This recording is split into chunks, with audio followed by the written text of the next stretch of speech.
sure Yehoda's alright? She looked totally crushed just now. She'll be fine. She's just in shock. But one thing's for sure. The Curatorium's professional standards are beyond question.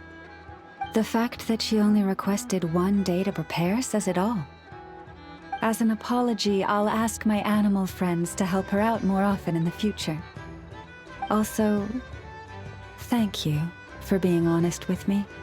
It means a lot. Was it really, though? As far as I see it, trusting your family is never wrong. In this case, let's call it a misjudgment. But the truth is, we all make mistakes every now and then. What matters is how we deal with the consequences. So, in return for your sincerity, there's something I'd like to share with the two of you as well. Oh? What is it? Perhaps it is something best said under the moon's gentle light. Would the two of you meet me on Hisi Island tonight? Oh, it does sound important. You're right, there's too many people here. Somewhere quieter makes a lot more sense.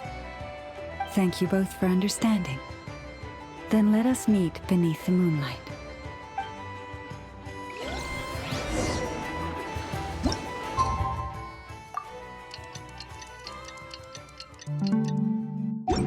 It's about time, and the moon's already up. Let's head over to the place we agreed to meet Lauma.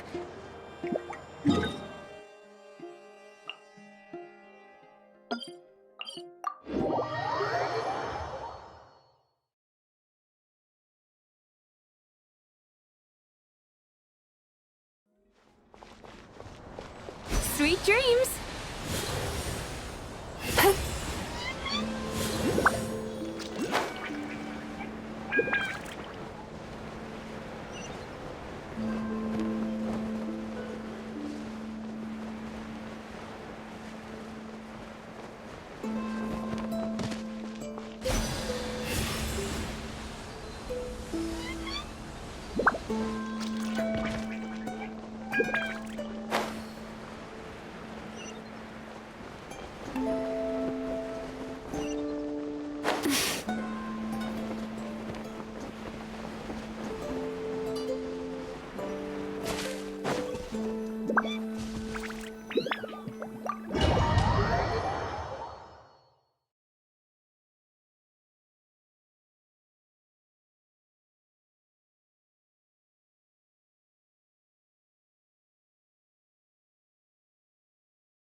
Lauma, we're here!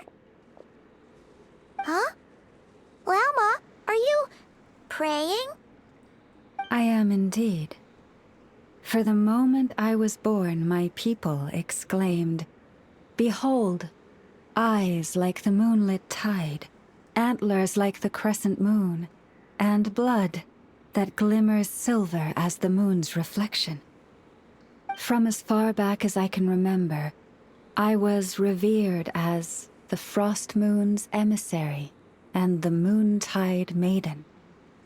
The first words I ever learned were prayers to the Frostmoon. The first gestures, those of our sacred rites. Wow, that must have been tough. Back then, I didn't know any better. It all just seemed so natural. The Frostmoon Scion's bloodline has long since begun to run thin. Nowadays, even those of us with antlers are few and far between, let alone those attuned to the power of Kuvaki. But I...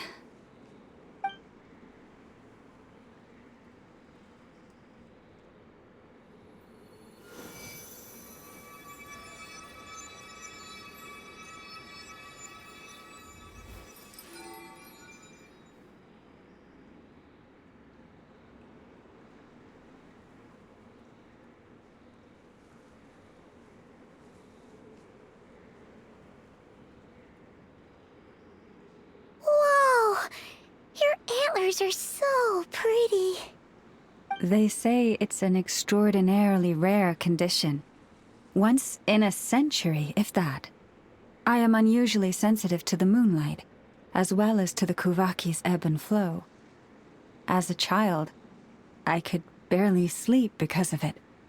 Oh no! It was that serious? To others, fluctuations in Kuvaki are something you easily get used to, like a gentle tide lapping away at the shore. But to me, that same tide is a towering tsunami, a surging swell crashing against me. Of course, as the years went by, I learned how to suppress my senses and my power, enough to keep it all from overwhelming me. But because of that, I also had to walk the path of concealment.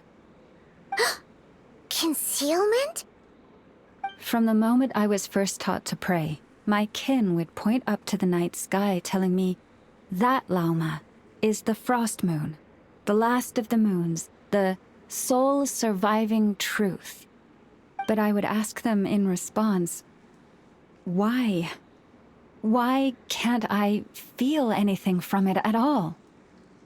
Later, I came to understand that they simply could not tell where the real tide was coming from. They couldn't sense it. The true moon beyond the sky's veil.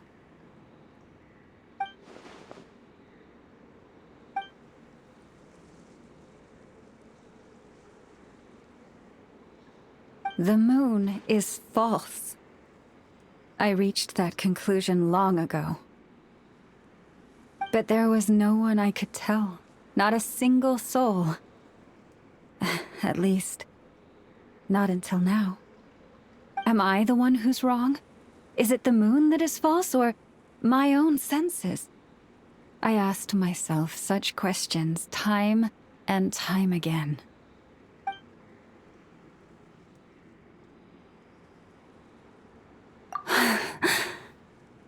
Thank you. When you called yourself a descender, I had a feeling you might be able to confirm what I had always suspected.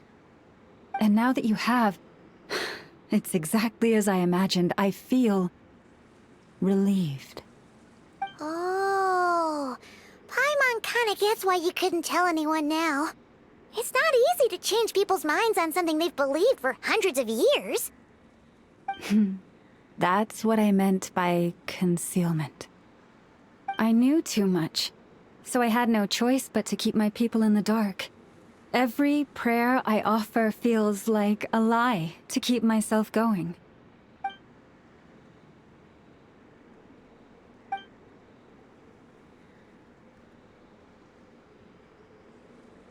You've already met our Kutar, haven't you?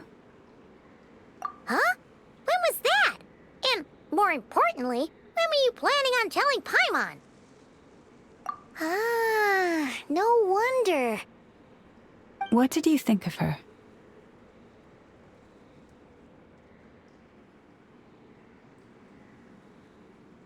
What exactly do you mean by up in the clouds? I understand what you mean. She is quite indifferent to the world outside herself. But I find it hard to hold that against her. Yes, it was shortly after the fall of the ancient moon's remnants. I asked her what the Frostmoon's scions meant to her, and why she left in the first place. Yeah? So, why did she?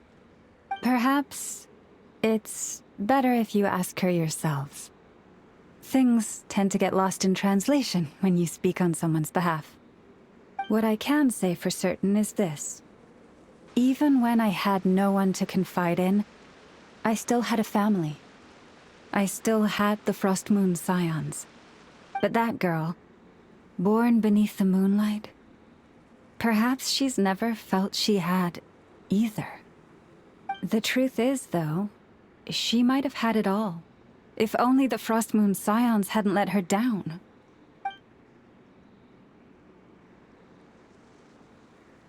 The Frostmoon scions now walk a path of error. They offer their prayers to a false moon, and to a goddess who can no longer answer them. I want to change all that. But with the Fatui closing in on us day by day, the Frostmoon scions must stand united, now more than ever. I just need to wait for the right moment. Lady Lauma! Lady Lauma! Cappy? Has Kadana's condition deteriorated again? Traveler, Paimon, we'll have to continue this conversation later. We'll come too!